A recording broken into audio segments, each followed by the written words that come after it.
I never intended to reveal the truth.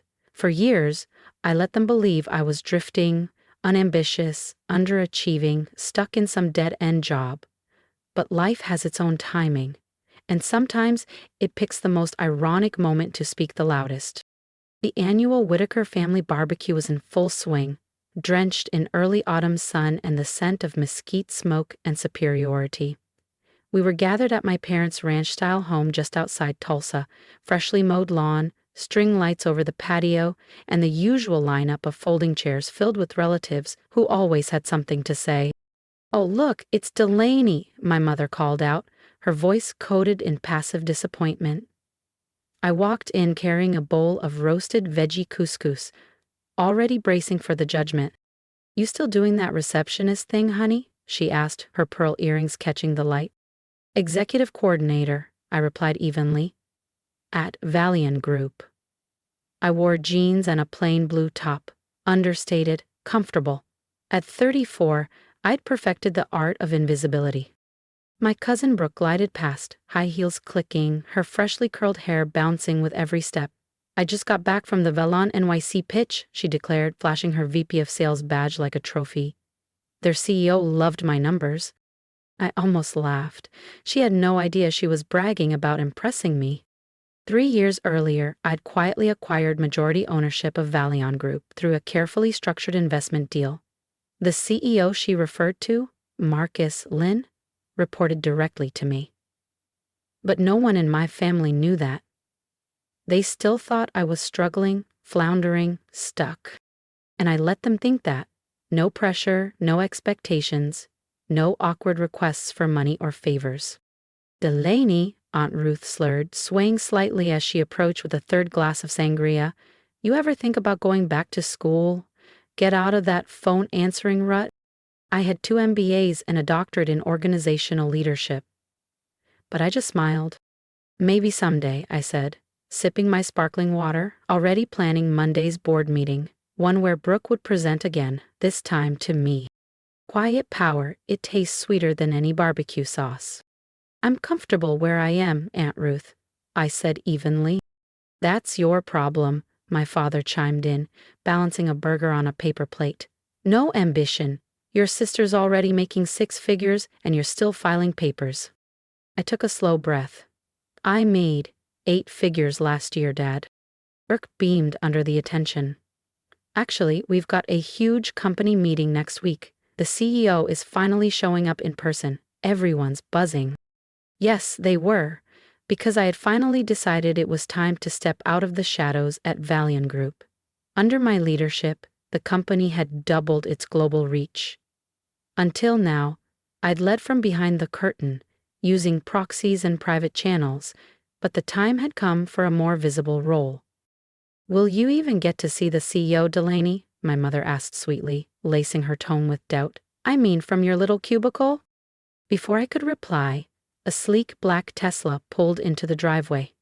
My heart gave a sharp jolt. I knew that car. Marcus Lynn stepped out, Brooke's direct supervisor and one of the very few who knew my true identity. He looked perfectly at ease in tailored weekend wear, likely worth more than my family's patio furniture combined. Brooke immediately perked up, adjusting her posture. "Oh my God, that's my boss. What's he doing here?" Marcus's gaze scanned the backyard until he found me. A wide smile spread across his face. "Mrs. Whitaker," he called, heading toward me. "Didn't expect to find you out here today." My dad's burger slipped from his hand, splattering on the lawn. My mother gasped, her wineglass shattering against the stone patio. The entire party froze. I stood, smoothing my plain top and jeans. "Marcus," I said, my voice calm, "welcome to our family barbecue." Silence settled like fog. The years of pretending had evaporated in seconds. Brooke's voice cracked as she spoke. "You're the CEO? That's impossible. You're just a coordinator." I met her gaze. "Actually, Brooke, I'm your boss. I own Valiant Group. Have for 3 years." My father's face flushed an alarming shade of crimson. "Is this some kind of joke?" Marcus stepped forward, eyes steady. "No joke, sir. She's the real deal." And just like that, the narrative changed. Oh, it's no joke, sir, Marcus said, stepping forward with a calm authority. Your daughter is one of the most strategic and visionary CEOs I've ever worked with. Valian Group has tripled in value since she took over. My mother staggered back into a patio chair. But you bring couscous salad to family gatherings. You live in that tiny rental. You wear clothes from Target. I lifted my chin, allowing just a sliver of my true self to surface. I choose to live simply, Mom. It doesn't mean I have to. Gasps and murmurs spread like fire through the backyard. Aunt Ruth was already on her phone, frantically typing. Uncle Charlie choked on his beer. And Brooke, poor Brooke, looked ready to collapse. Marcus shifted, suddenly aware that he'd just blown open a well-kept secret. Apologies, Ms. Whitaker.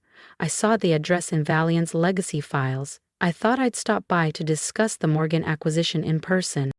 Before I could reply, Brooke erupted. This is insane.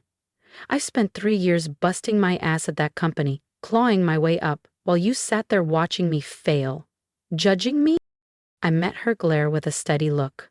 No, Brooke, I've been running the company. Every raise, promotion, and performance review you received, or didn't, was earned, including the times you took credit for your team's work. Her face turned crimson.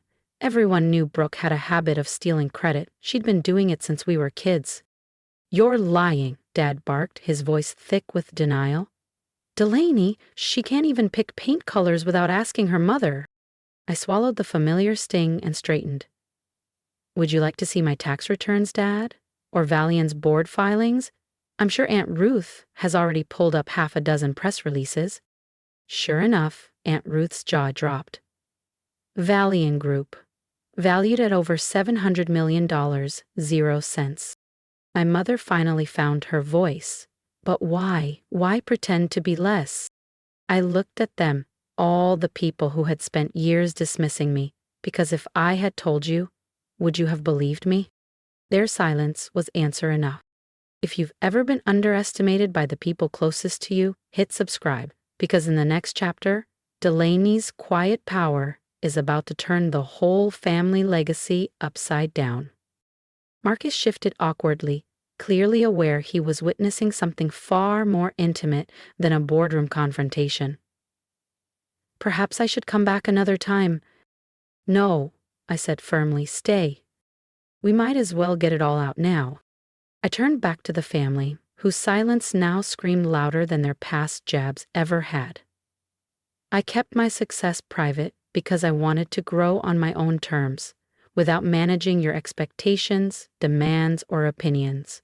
But more than that, how you treated me when you thought I was just an assistant told me everything I needed to know.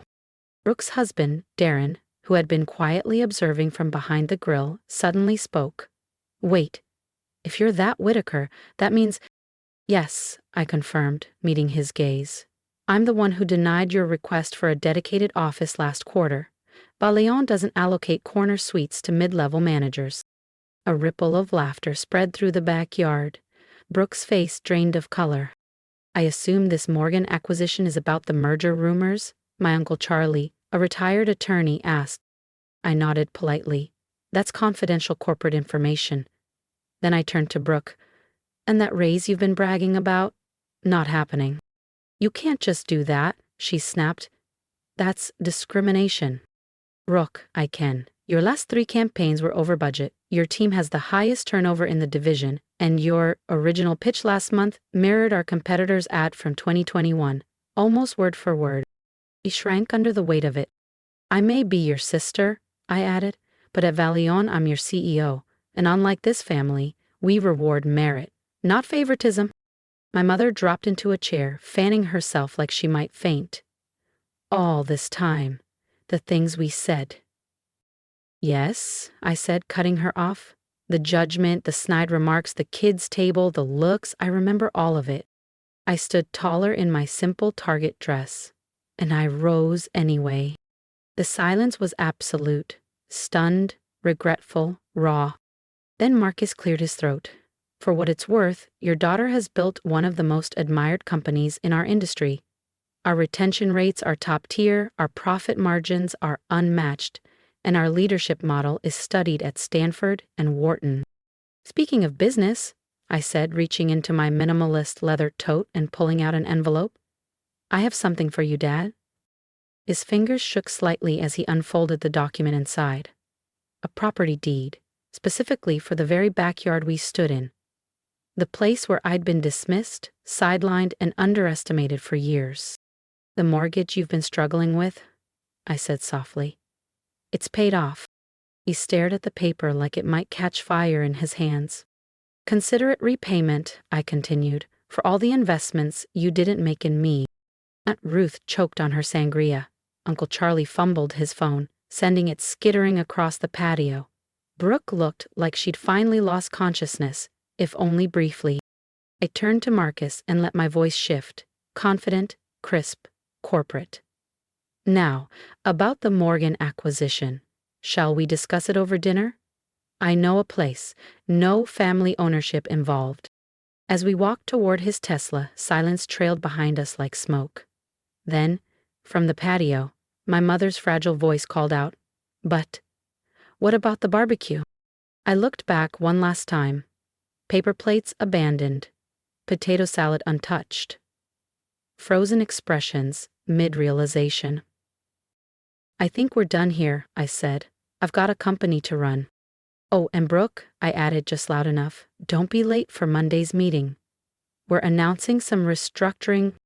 In the car, Marcus glanced over. I'm sorry, I didn't mean to detonate that like I did.